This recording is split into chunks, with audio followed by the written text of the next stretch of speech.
Namaste. I'm Dr. Amita Phadnis, Pediatrician Neonatologist and Director of ONP Group of Hospitals, Pune. Continuing with our series Aarogya Katta, Conversations on Health. I'm now again going to engage in a short conversation with Dr. Ashish Arbat, renowned orthopedic surgeon and joint replacement surgeon. And I have two simple questions for him from prospective patients. The questions, Dr. Arbat, are twofold. The worry about knee replacement is twofold. One is people are worried about how long will the recovery take, will it be very painful, how will I manage? And the second worry, what will be my range of motions? He will explain, of course, what is range of motions, but will I be able to sit, stand, squat, kneel, crawl? What can I do really? So, Dr. Arbat, over to you. Yeah, talking about the fear factor about any procedure. So I might have a fear factor tomorrow of a cardiac replacement or something. Definitely these are big things because the debility or the morbidity associated with it is long, and people have seen other patients. See, what happens is, ma'am, they have seen the older implants, the patients who have been undergoing conventional joint replacement taking long to Yes. So believe me, the research or the overall industry, see, this is a $3,000 billion industry, Wow. pan over the world. Wow. So orthopedics is the second biggest problem after cardiac. Yes. And what it does is it debilitates you, it makes you sit home. So first of all, definitely, if you don't do a replacement, when you are really in trouble, your knees or hips are gone bad, you stop mobilizing. Yes. Once you stop mobilizing, you are no longer human.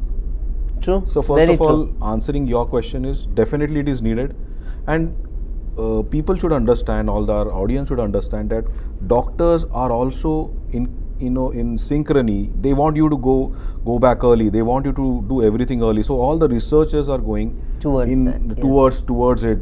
The companies are pumping their heart. So engineers are now involved. Robotics is involved.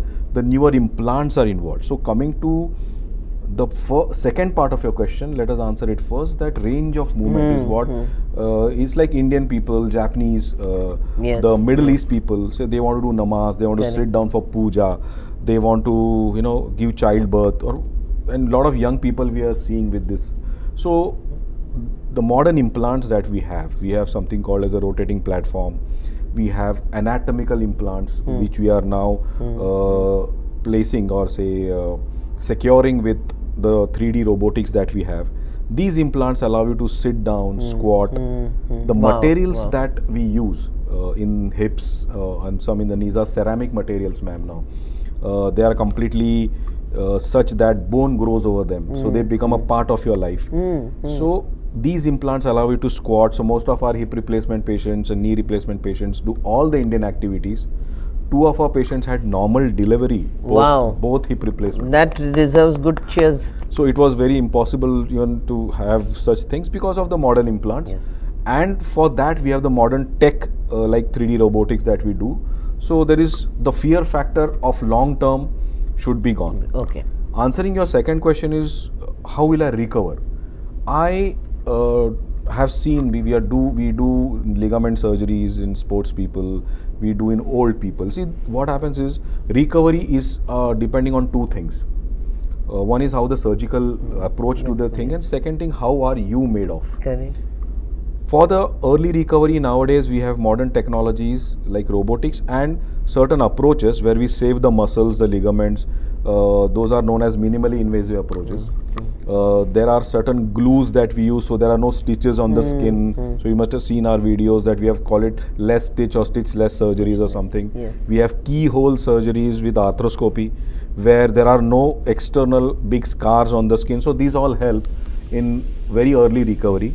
In most of the surgical approaches like the hip and the knee I might talk of, we don't directly cut the muscles. There are muscle splitting approaches. We are trained in them. And definitely our 3D robotics help us in placing the implant because we are doing a virtual surgery before touching the patient. So our overall surgical time is very less. So initially the surgeries that we used to do for 4 hours, I finish it in a matter of 2 minutes, or say Great, 40 minutes, 30 great. minutes. Yes. So that helps in the recovery. Excellent operation theatres, excellent anesthesia management nowadays, because most of our patients are conscious.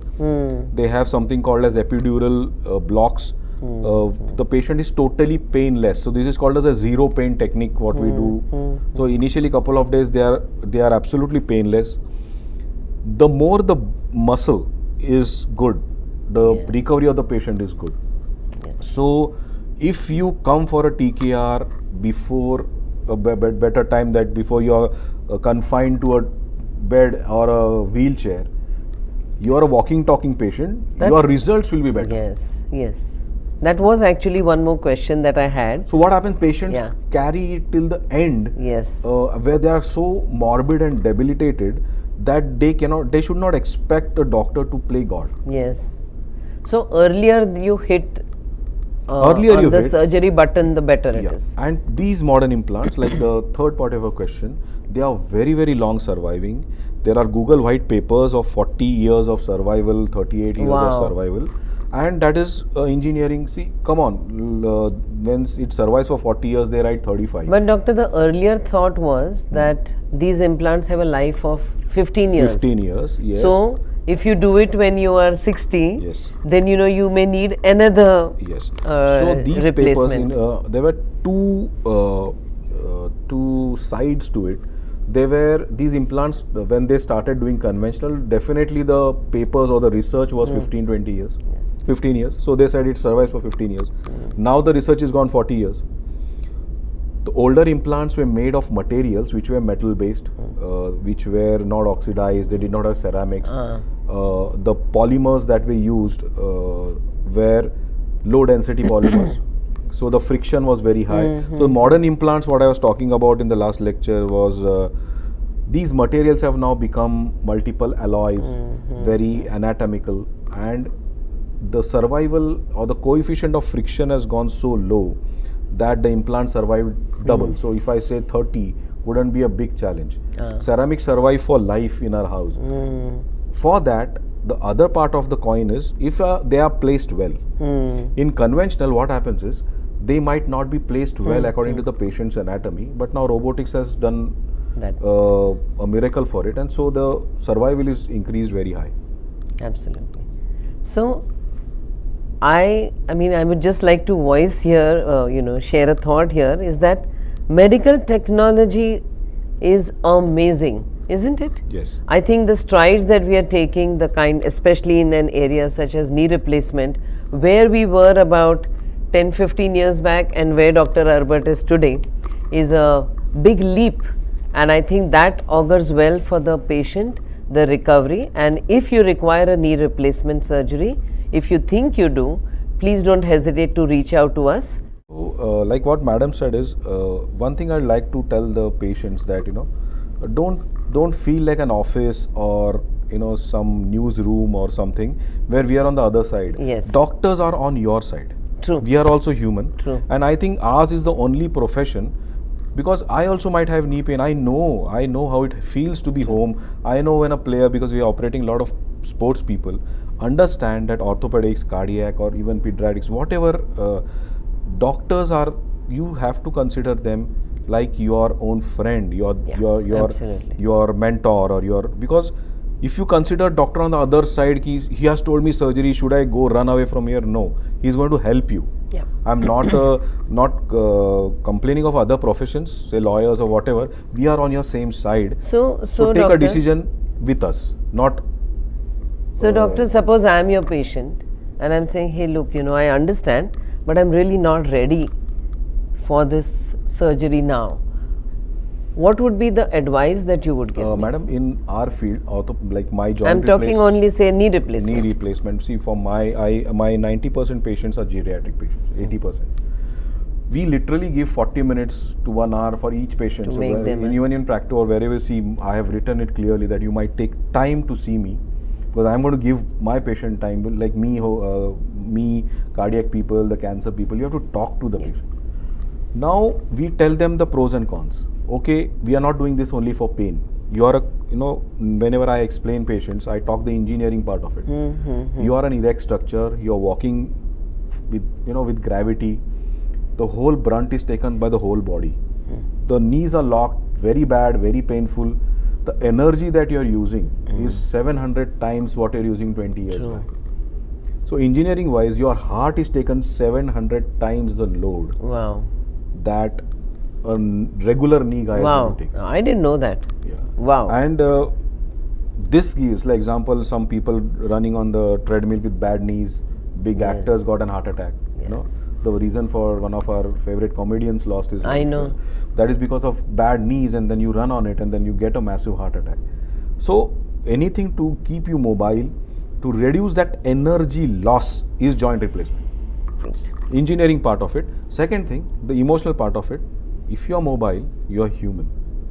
If you are not mobile, so you are a stone. So the choice, you are educated, everybody understand. But the myth is pain and all have gone far, far, far beyond. We are light years away from all that. So whatever is there to give a good life, patients should understand that our profession as doctors, we are really, really on the other side of life. We are not in opposite, we are with them. The day they understand that, party. One other question that just, when I'm talking to you, there are so many questions that come to my mind that, I would be happy if you answer this. Suppose there is a patient going in planning a knee surgery, maybe few months down the road. What would be your advice to him for his muscle development? Because I think the key, one of the factors in favor of a good recovery is good muscle strength of the muscles around the knees. Again, like what I say, I'm always a balanced character. So there are two points to it.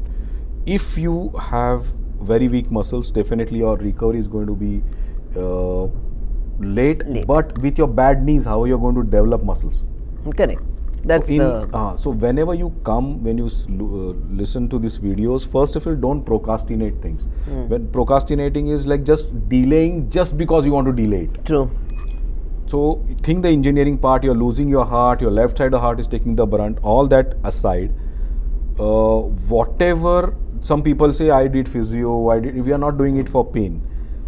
And madam, what happens is, in this, most of the muscles have those grooves to work. So whenever you have a bad knee or a hip, you're already deformed. So even if you take physio or workout, your muscles are not going to develop. One thing I would add is regularly check vitamin B12, D3. Your protein intake should be in grams of your body weight. All these help in keeping the muscles normal. And answer to it is come early. Yes, true. The best answer. The more late you come, how much we are going to cry on the spilled milk. True, true. So we'll end our conversation here today. Dr. Arbat, thank you very much. Thank you.